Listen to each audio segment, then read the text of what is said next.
Welcome back ناظرین. ہم بات کر رہے ہیں ڈرون حملوں کی قانونی حیثیت، اور ابھی تک جو گفتگو ہوئی ہے اس میں یہ چیز سامنے آ رہی ہے کہ کافی کمپلیکس ایشوز اس میں انوالوڈ ہیں. UN چارٹر کے مطابق شاید یہ اللیگل ہے. کچھ ڈسٹنکشنز ہیں اس میں. رائٹ آف سیلف ڈیفنس کا بھی ہم نے ایشو ٹیک اپ کیا.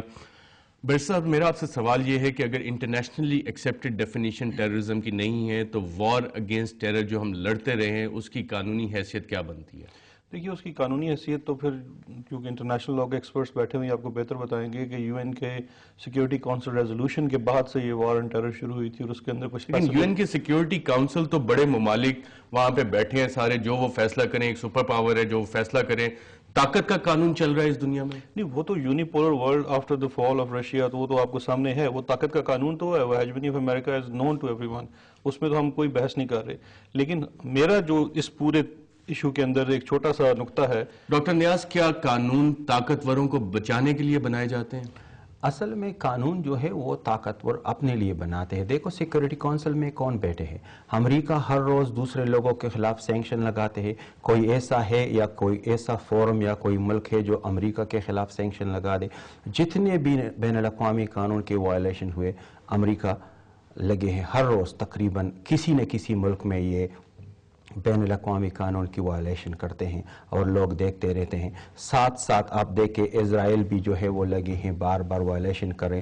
آپ ووٹنگ پیٹرن دیکھیں یورپین یونین کے لیول پہ، UN سیکورٹی کونسل کے لیول پہ، سارے ایک ہی پیٹرن پہ جا رہے ہیں، کوئی اس کی نہیں ہے. Doctor Robert Barnage, it's a very philosophical question. Are the laws made to protect only the powerful?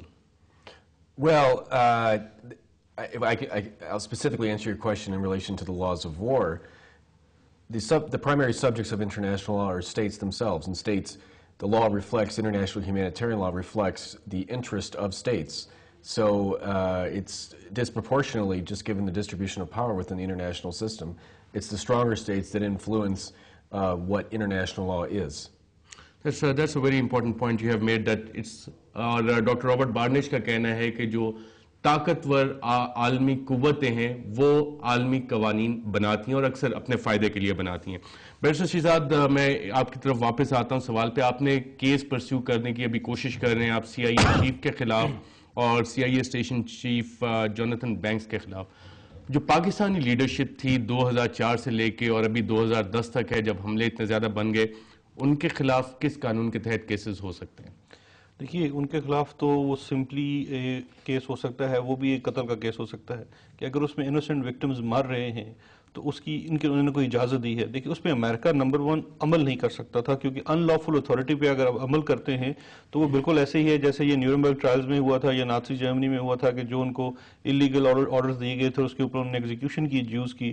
وہ اس کو کسی قسم کی پروٹیکشن اویلیبل نہیں تھی کہ ہم تو اس اتھارٹی پہ عمل کر رہے تھے. اسی طرح سے اگر پاکستانی حکام نے اتھارٹی دی تو جنہوں نے عمل کیا وہ بھی قتل کے اس کے مجرم ہیں، اور جنہوں نے اتھارٹی دی وہ تو اسیسری ٹو مرڈر ہیں. اس پہ تو ان کو کوئی دوسری بحث ہونی نہیں چاہیے.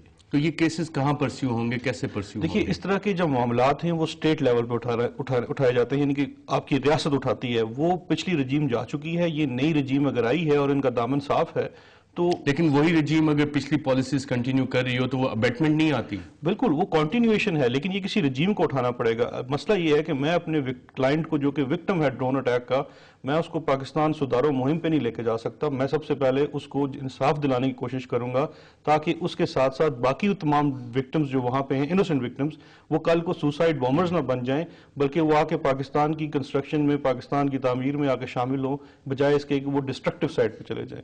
تو مجھے اس میں بڑا وہ کرنا پڑے گا کہ میں کوئی ریاست نہیں ہوں، یا میرے ساتھ جو 4 وکلا کام کر رہے ہیں وہ کوئی ریاست کام نہیں کر سکتے. آپ اتنے ایک مینڈیٹ کی حد تک رہیں گے. لیکن یہ بات ضرور ہے کہ اگر اس کے اوپر بلائنڈ آئی بھی کی ہے گورنمنٹ نے، چاہے وہ کرنٹ گورنمنٹ ہے یا پریویس گورنمنٹ ہے، ان کا احتساب تو لازماً ہونا چاہیے، اور وہ کرنا پڑے گا کسی حکومت کو، اور وہ عوامی منتخب حکومت ہی کرے گی تو بہتر ہوگا. ڈاکٹر نیاز شاہ، لیگلی پاکستان کے پاس کیا آپشنز ہیں کہ ڈرون سٹرائکس کو رکوا سکے؟ بہت سمپل سا راستہ ہے کہ جا کے انٹرنیشنل کورٹ آف جسٹس میں ایشو کو اٹھائیں. میں ایک جو بیرسٹر شہزاد نے بات کی اس حوالے سے بات کروں کہ لوگ آئے اور پاکستان کی کنسٹرکشن میں اس میں مدد کرے. دیکھو، قبائل جو ہے ہمارے وہ بہت بہادر لوگ ہیں. جب پاکستان بنا اور حملے ہوئے کشمیر پہ،